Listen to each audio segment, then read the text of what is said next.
What's up, everybody? Hope you're all safe and healthy during this quarantine time. I miss all of you guys. I wish we could be in class doing this, but instead we're here.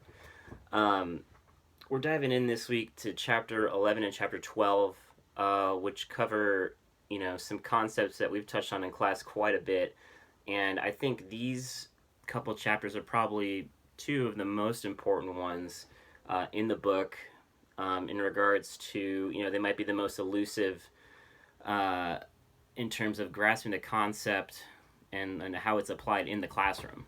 And I think, to fully understand these concepts, you'd probably have to experience it, firsthand. But chapter 11, we always talk about music for all, and it has to be accessible to everyone. Chapter 11 talks about, recognizing that as a teacher, you're going to come in contact with many types of students from different cultural backgrounds, different socioeconomic backgrounds and statuses.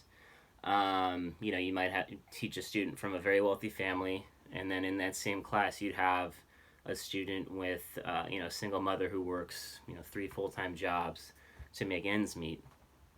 And you're also going to run into students who learn in a variety of different ways, who have, various mental disabilities or developmental disabilities, emotional disabilities, things like that, also known as exceptional learners. And the chapter talks about, we need to recognize the need for this, and, in order to make the curriculum and material accessible to everybody.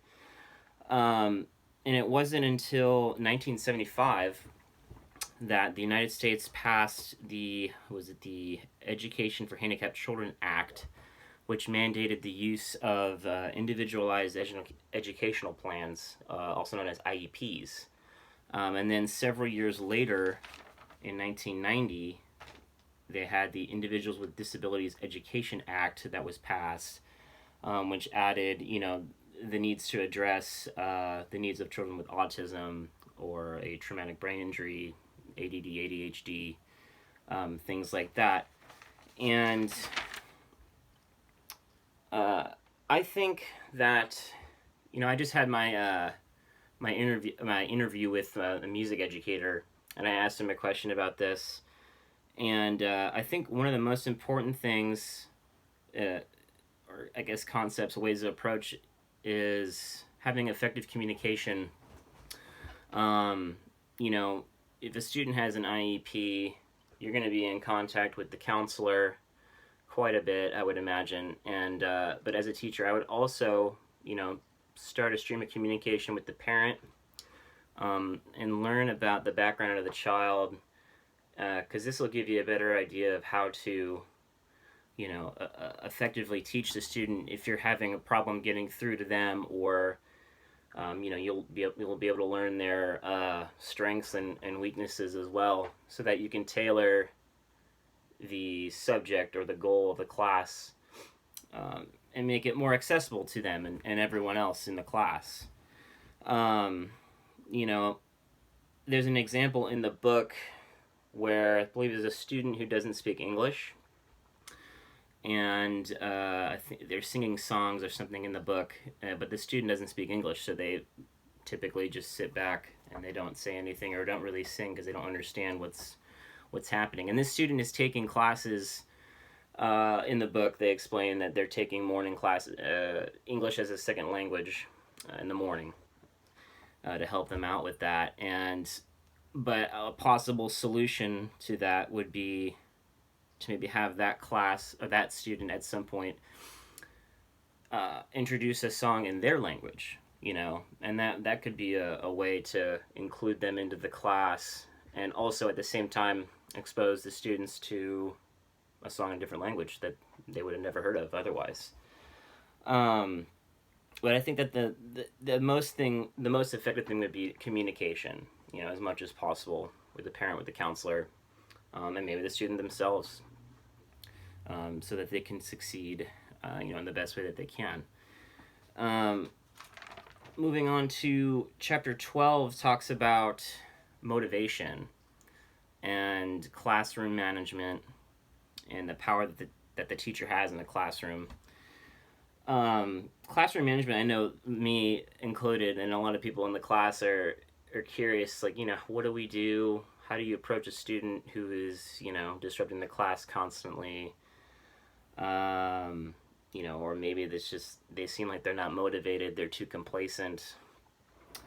Um, Once again, I think having effective communication with a parent or a counselor or the student, it works well. In my interview with my music educator, he was saying that in order to avoid that complacency, keep the students as engaged as possible by not having too much of a break between concerts, introducing new concepts to them regularly. He had a cool little trick where in his ensembles for the seating charts, he would have different seating charts each day or each week, where he'd have students grab a deck of cards, pick from a deck of cards, and they might get like the red diamonds or the black diamonds or the red hearts, and according to what card they had, that was the seat that they had for the day. And if you have an ace, then that's you're the section leader or you're the first chair, which I thought was interesting because that it mixes it up a bit and gives the student a new perspective in a leadership role. So really, there's no one leader in that scenario, right? There's at least not a consistent leader. So everyone gets experience being the leader and having a different seat, a different perspective of the orchestra and the way it sounds. So I thought that was really cool. But basically, trying to keep them as busy as possible without overwhelming them also, or discouraging them. That will cut down on, them being complacent and maybe, talking too much or noodling on their instrument. Because he's saying once things slow down, that's when you can run into trouble and have students that, talk excessively or noodle, things like that. So that kind of keeps that at a minimum. And planning beforehand, planning your classroom conduct or how you want to run the classroom beforehand, I think is important, rather than just kind of being, reactive and figuring things out on the spot. I think if you have a good plan in place before your class starts and make that clear to the class, like what are the expectations of the class, maybe even having the students come up with a plan of their own or rules of their own. That way they're more invested in the class that way as well. So those are just a couple of things that can boost motivation and keep people from being too complacent, which I think is a little dangerous. I've been complacent as a student myself, and you're not very productive at that point. Also, what's interesting to note is intrinsic motivation versus extrinsic motivation. So intrinsic is something that we do naturally without instruction. And I kind of interpret that as like, doing something that's my idea. No one's given me a task to do. And extrinsic is where someone has imposed a motivational structure on you. Giving you a task, giving you a framework to work with.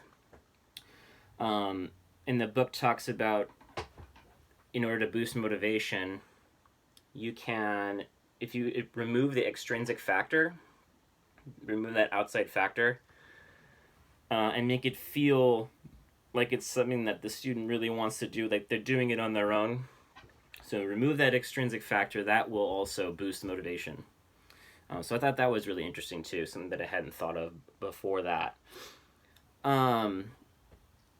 And really quickly before I go, we'll go a little more in depth on Monday on some of these topics. I actually want to make this video a little shorter, but one more thing about power of the teacher. The book explains that teachers have a lot of power, that's given to them or that they have.